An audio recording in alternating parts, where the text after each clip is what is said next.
کہہ رہے ایک شوگر کا پیشنٹ تھا, اس کو ہم نے منع کیا کہ نہیں چینی کھانا, تو ایک کوئی صاحب آئے, انہوں نے اس کے سامنے شربت کا گلاس رکھا, بہت خطرناک پیشنٹ تھا, بہت اصرار کیا, وہ نمازی بھائی تھے, بہت اصرار کیا بھائی یہ پی لو یہ پی لو, وہ کہہ رہے نہیں نہیں نہیں مجھے شوگر ہے. جب انہوں نے زیادہ اصرار کیا نا اور کہا اللہ نے چاہا کچھ نہیں ہوگا انشاءاللہ, اللہ نے چاہا تو کچھ نہیں ہوگا. دیکھو صحابہ کرام کا اللہ پہ توکل تھا, انہوں نے دریا میں گھوڑے دوڑا دیے, انہوں نے, یہ بہت اہم واقعہ ہے, اس کو بڑا سبق ملے گا اس سے انشاءاللہ, خاص طور پہ دینداروں کے لیے سمجھنے کی چیز ہے. واقعہ ہے نا, ایک علامہ اقبال کا شعر بھی ہے اس پہ کہ دشت و دشت دریا بھی نہ چھوڑے ہم نے, کہ ہم نے تو صرف صحراؤں میں نہیں, ہم نے تو دریاؤں میں بھی کرامت کے طور پر نا گھوڑے دریا میں چلا دیے تھے صحابہ نے. تو ان صاحب نے کہا, داڑھی بھی تھی, نمازی بھی, انہوں نے کہا دیکھو صحابہ نے اللہ پہ توکل تھا, دریا میں گھوڑے چلا دیے انہوں نے. تو سامنے شکر ہے کوئی عقل مند بیٹھا ہوا تھا جس کو وہ کھلا رہے تھے نا پورا چینی کا شربت, اس نے کہا دیکھو اگر وہاں پل ہوتا نا پھر اللہ دریا میں گھوڑے نہیں, وہ ڈوبنا تھا انہوں نے, ہاں تو پل نہیں تھا اور مجبوری تھی جانا, صحیح ہے, پل ہوتا پھر صحابہ دریا میں چلاتے, پھر سوال ہی پیدا نہیں ہوتا کہ دریا میں گھوڑے چلتے. اللہ کہتا ہے پل ہے تو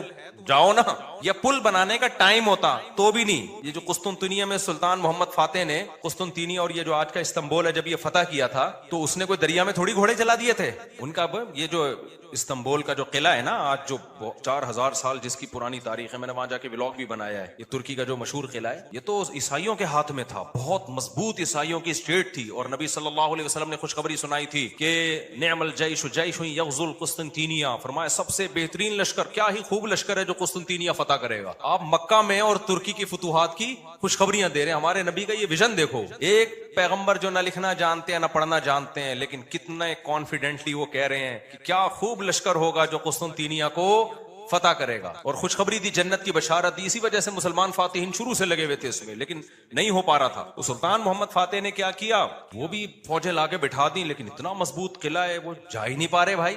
تو مشورہ ہوا, اب انہوں نے یہ نہیں کیا کہ جی ایک طرف سے سمندر ہے, وہاں بھی سمندر کٹا ہوا ہے نا, آپ میپ میں دیکھ سکتے ہیں, تو سمندر میں ہم کیا کرتے ہیں, بسم اللہ اللہ پڑھ کے سمندر بھی نکل جاتے ہیں, بڑھ جانا, ڈوب جانا تھا انہوں نے, اور کیا. تو اللہ کہتا ہے پہلے اپنے سارے اسباب اور وسائل تو استعمال کرو, پھر میری مدد آئے گی. تو سلطان محمد فاتح نے مشورہ لیا, بھائی کیا کریں یار, یہ تو ناممکن ہے, پیچھے پورا یورپ تھا نا, وہاں سے بھی تو مدد آ رہی تھی ان کی, تو ناممکن تھا اسباب کی دنیا میں بھی. 600 سال ہو گئے, علاقہ ہی نہیں فتح ہو کے دے رہا, اب تو کچھ کرنا پڑے گا کہ نہیں کرنا پڑے گا, اب تو کچھ کرنا ہے بھائی. تو ماہرین بیٹھے, انہوں نے مشورہ دیا, استخارہ نہیں نکالا, خوب سمجھ لو, استخارہ نکال کے دیکھتے ہیں فتح ہوگا تو ٹھیک ہے, نہیں تو واپس چلو. دیکھو وہ اسباب بھی اختیار کرتے تھے اور اللہ سے دعائیں بھی. سلطان محمد فاتح کے لشکر میں ہمیشہ کوئی نہ کوئی اللہ والے بزرگ اس وقت کے ہوتے تھے, ان کو صرف دعاؤں کے لیے لے کے جاتا تھا. وہ دیکھتا تھا نا ایک بزرگ ہیں, وہ لڑ نہیں سکتے, بوڑھے ہیں, کوئی بات نہیں حضرت آپ ہماری صف میں ہوں گے, ذکر کریں گے اور اللہ سے دعائیں, کیونکہ اللہ تقوی اور ذکر پر مدد کرتا ہے. تو ایسے سیکولر نہیں تھے کہ ہم اپنی توپوں پہ اعتماد کر لیں خالی, نہ نہ نہ, ہمیں اللہ والے بزرگ بھی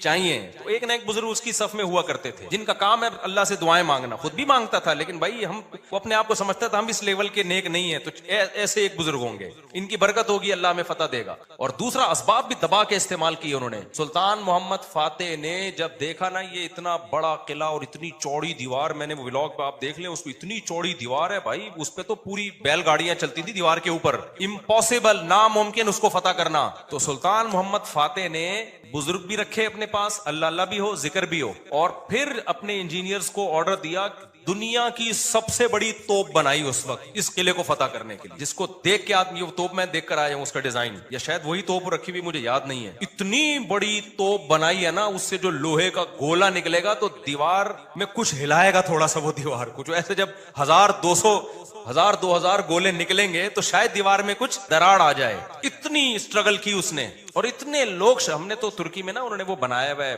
ایک آڈیٹوریم میں نا, وہاں پر ایک جیسے نہیں سیارہ کا ہمارے آپ کو ملتی ہے ادھر پلانیٹوریم, دیکھا ہوگا آپ نے, تو ایسے ہی انہوں نے وہ پوری تاریخ دکھاتے ہیں ویڈیو کی شکل میں, بڑا مزہ آتا ہے وہ دیکھنے میں, بڑا جوش پیدا ہوتا ہے یار, کیا خون خرابہ, اور ادھر سے گولے, پورا وہ منظر انہوں نے تاریخ کی کتابوں سے نکال کے اس کو فلمایا ہے. لیکن ایسے نہیں کہ پروجیکٹر پہ, بلکہ آپ جائیں گے نا تو آپ کو ایسا لگے گا آپ وہاں 3D میں, آپ سمجھ لیں, آپ کو لگے گا آپ وہاں پہنچ چکے ہیں. وہ ایسا چیخیں نکلتی ہیں یار وہ منظر دیکھ کے, ایسے تھوڑی پیڑے کھائے ہیں مسلمانوں نے یار, پوری دنیا پہ حکومتیں کی ہیں, آج بیٹھے وزیر اعظم بن نہیں رہا, صحیح ہے نا.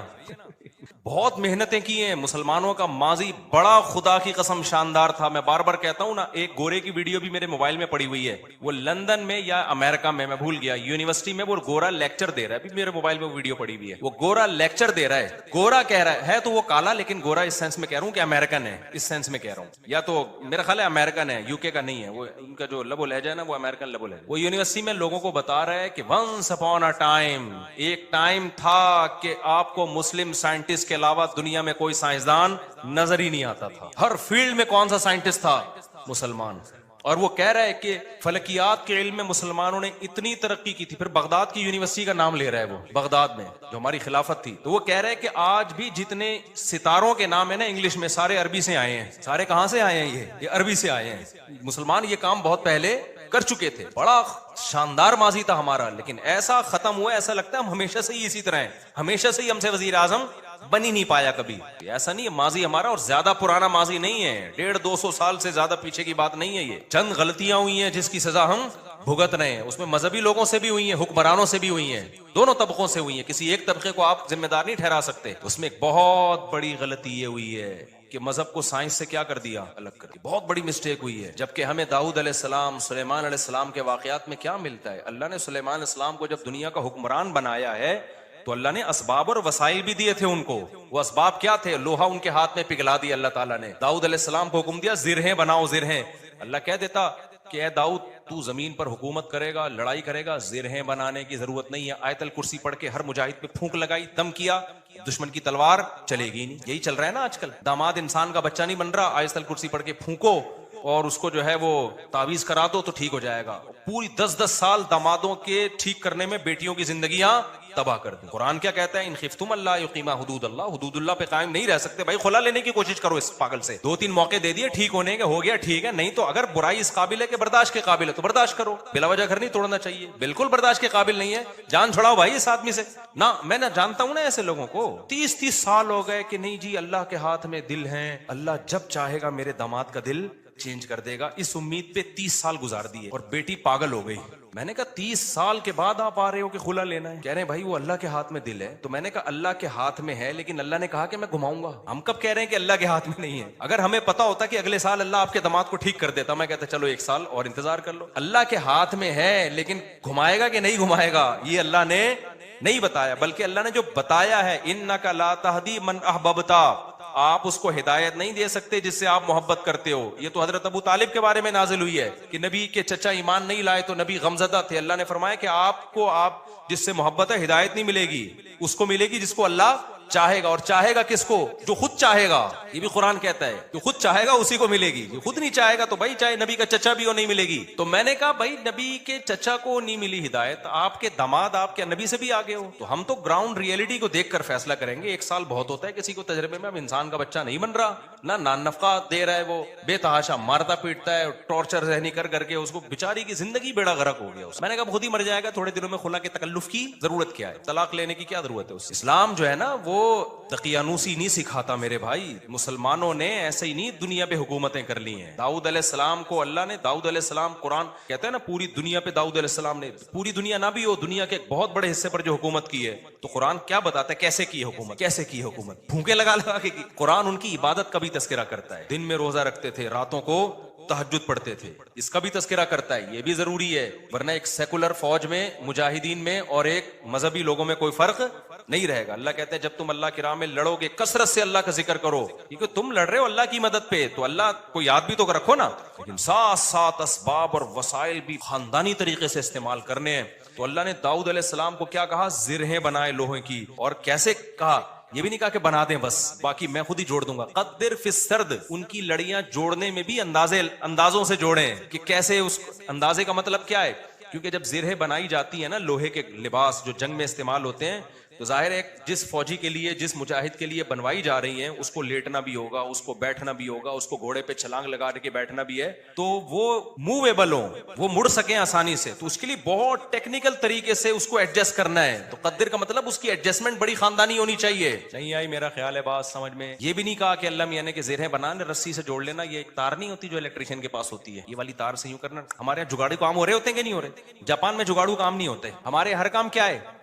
کمپیوٹر کو بھی ٹھنڈا کر رہے ہیں, پنکھے پہ نہ آگے میں نے نیٹ پہ ایک ویڈیو دیکھی, سسٹم کو ٹھنڈا کرنے کے لیے ایک الگ سے پنکھا چلایا ہوا ہے جو کمپیوٹر کو کم اور آپ کو زیادہ ٹھنڈا کر رہا ہے, منہ پہ ہوا آ رہی ہے ڈائریکٹ اس کی. خیر, تو قدر فی السرد, مینجمنٹ اسلام کا ایک حکم ہے, صفوں کو سیدھا کرنے کا حکم ہے یا نہیں؟ اللہ میاں کہتے ہیں نماز پڑھنے آؤ, تھوڑے بہت آگے پیچھے ہو گئے کوئی مسئلہ نہیں ہے یار, قبول کرنے والا کون ہے؟ اللہ کر لے. نا نا نا, اتنی بھائی جب کھڑے ہو سیدھے تو پھر سیدھے ہونے چاہیے, ذرا سا بھی پیٹ آگے نکلا ہوا نہ ہو, سینہ آگے نکلا ہوا نہ ہو. نبی صلی اللہ علیہ وسلم اقامت کے بعد کیسے صفوں کو سیدھا کرتے تھے؟ مینجمنٹ آج دیندار لوگوں میں ختم, سارے باتیں الٹی ہو رہی ہیں, ان لاجیکل باتیں کروا لو. کورونا میں تو دماغ پی گئے تھے لوگ ہمارا, کووڈ پہ ہم نے کہا نا, ڈاکٹر کہہ رہے فاصلہ رکھو تو رکھ لو فاصلہ, ہر آدمی بھائی توکل کے چکر میں کورونا والا آدمی منہ پہ جا کے چھینک رہا ہے لوگوں کے, یہ کون سا اسلام ہے بھائی؟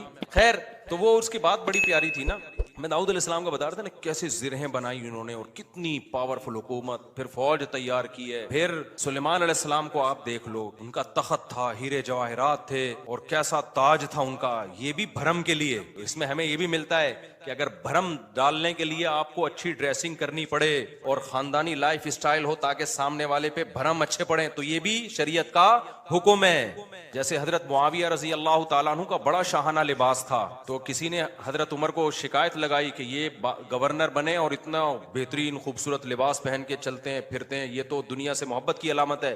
حضرت عمر تو پھٹے پرانے کپڑے پہنتے تھے, پیون زدہ کپڑے پہنتے تھے, تو حضرت عمر نے خط لکھا, بھائی یہ کیا شکایت ہے؟ حضرت معاویہ نے فرمایا, یا رسول اللہ, میں جن لوگوں پہ حکومت کر رہا ہوں, یا امیر المومنین, میں جن لوگوں پہ حکومت کر رہا ہوں نا, ان کی نظر میں مفہوم بیان کر رہا ہوں, ان کی نظر میں لباس کی بڑی ویلیو ہے, یہ مجھے ویلیو نہیں دیں گے اگر میں غریبوں والا لباس پہن کے گھوموں. تو یہ سیاست تھی ان کی, اور یہ حقیقت ہے کہ آپ کا سب سے پہلا امپریشن کس کا پڑتا ہے؟ آپ لباس کا پڑتا ہے. آپ کے لائف اٹھنے بیٹھنے کا اسٹائل کیا ہے آپ کا, وہی آپ کے کپڑے میں 10 قسم کے پیوند لگے ہوئے ہوں, اگلا کہے گا ابے بھائی یہ تو شاید ان کے پاس پیسے ہی نہیں ہے تو ہم سے کیا لڑیں گے, ٹھیک ہے نا. تو لڑائی کے لیے ظاہر حضرت معاویہ کے پاس جب دشمن کے وفود آیا کرتے تھے تو ان کی ڈریسنگ دیکھ کے ان کو اندازہ ہو جاتا تھا بھائی یہ چھوٹے لوگ نہیں ہے. سوال پیدا ہوتا ہے حضرت عمر نے ایسا کیوں کیا؟ بھائی وہ ان کو ویسے ہی اتنا اللہ نے روب دیا تھا کہ وہ ان کپڑوں میں ہی بہت روب تھا ان کا. اور ہمارے نبی صلی اللہ علیہ وسلم کے جو پیون زدہ کپڑے تھے, تو حدیث میں تو آتا ہے نبی کے چہرے پہ اللہ نے اتنا روب ڈال دیا تھا کہ 1 مہینے کی مسافت سے دشمن کانپنے لگتا تھا. کہ نارملی حکم جو شریعت نے دیا ہے بھائی, آپ کی ڈریسنگ, آپ کا لباس سارا کیا ہونا چاہیے؟ سوٹیبل ہونا چاہیے. کوئی چیز ایسی نہیں ہونی چاہیے جو سوسائٹی آپ کو کوئی گرا ہوا آدمی سمجھنا شروع کر دے. سمجھ میں آ رہی ہے بات کہ نہیں آ رہی ہے؟ نہیں آتی, لیکن جب رشتہ لینے جاتے ہو تو پھر آتی ہے. پھر نہا دھو کے ڈیٹول سے نا 3 پیس سوٹ پہن کے جائیں گے, پھر مجال ہے کوئی پیون زدہ کپڑے پہن کے چلا جائے. تو سادگی ہے تو پھر جانا چڈی دھوتی بنیان میں جا بھائی تو وہاں پہ, کیونکہ ہر وقت نا لوگ علماء کو یہ دیکھو سادہ ہونے چاہیے, ان کی پگڑی دیکھو, ان کے کپڑے دیکھو, اور ہمارے تو کوئی ہیں بھی نہیں. تو خیر, تو وہ میں جلدی سے وہ بتا دوں نا, وہ جو شربت کا گلاس رکھا نا, تو وہ ڈاکٹر صاحب مجھے واقعہ سنا رہے تھے, آج ہی کی بات ہے, شوگر کے بڑے اسپیشلسٹ آئے ہوئے تھے, گپ شپ تھی ان کے. تو وہ کہنے لگے کہ اس نے کہا کہ دیکھیں جو صحابہ نے دریا میں گھوڑے دوڑائے تھے نا, پل نہیں تھا وہاں پہ, اگر پل ہوتا تو وہ دریا میں گھوڑے نہیں دوڑا, اور اگر پل بنانے کا ٹائم ہوتا پھر بھی نہیں دوڑا. پھر یہ میں اپنی طرف سے ایک اضافہ کر رہا ہوں, پل بنانے کا ٹائم ہوتا, اسباب و وسائل ہوتے, پھر بھی نہیں جاتے, اور واپس جا کے دوبارہ آنے کا ٹائم ہوتا پھر بھی دریا میں گھوڑے نہیں ڈالتے. وہ ایک مجبوری تھی کہ اس کے علاوہ کوئی آپشن تھا نہیں. تو سلطان محمد فاتح نے بھی یہی کیا ہے. اس نے کیا کیا کہ بزرگ بھی رکھے ہوئے, اللہ سے دعائیں مانگے, اور پھر اسباب اور وسائل اختیار کیے. بھائی یہاں پانی ہے تو پانی کو کراس کرنا ہمارے لیے, سوری پیچھے سمندر ہے, بیچ میں خشکی ہے, پانی نہیں تھا, خشکی سے ہٹ کے آگے پانی ہے. تو اب آگے ہم گھوڑوں پہ جائیں گے اگر, تو گھوڑا پانی میں نہیں جا سکتا. تو انہوں نے یہ نہیں کہا صحابہ کرام نے پانی میں گھوڑے دوڑا لیے تھے تو ہم بھی خشکی تک جائیں گے اور قسطنطنیہ میں بیک سائڈ سے حملہ کرنے کے لیے نا, باقی بسم اللہ توکلت علی اللہ پھونکوں والی سرکار ہوتی تو مسئلہ ہی حل ہو گیا تھا یار. یہ تو پہلے ذہن میں آ جاتا نا, میرے بہت لیٹ آیا دماغ میں. ایک شف سرکار حضرت وہ سلطان محمد فاتح اپنے پاس رکھتا, شف, اور پورا قسطنطنیہ ہی بڑھ جاتا پورا. ابھی جو الیکشن میں ہوا ہے نا, آپ کو پتا ہے نا, جو ووٹنگ ہو رہی تھی, فلاں جیت رہا ہے, میم بنائی پاکستانیوں نے, اوپر جا رہا ہے, شف, ایک دم وہ نیچے ہوا, بڑی ٹائٹ میم بنائی ہے کہ الیکشن میں یہی ہوا ہے, بندہ کون جیت رہا ہے, ایک دم شف کر کے شف, فوراً نیچے. ایسے ہی رپورٹیں چینج ہو رہی تھی نا الیکشن کی, جو لوگ ٹی وی کے آگے خبروں میں بیٹھے ہوئے تھے. تو پاکستان میں ایک سرکار ہے جس کو سچی مچی کی شف سرکار ہے, وہ تو عز منتشا وہ تو ذل منتشا. تو اس لیے جو سیاست دانوں میں جو سمجھدار لوگ ہیں نا, وہ اس جو پاکستان کی جو اصل شف سرکار ہے نا, اس سے بنا کے رکھتے ہیں کہ ہم بے شک ایک ووٹ بھی نہ ملا, جب انہوں نے کہا شف فوراً ہم کہاں چلے جائیں گے. تو اچھا خیر,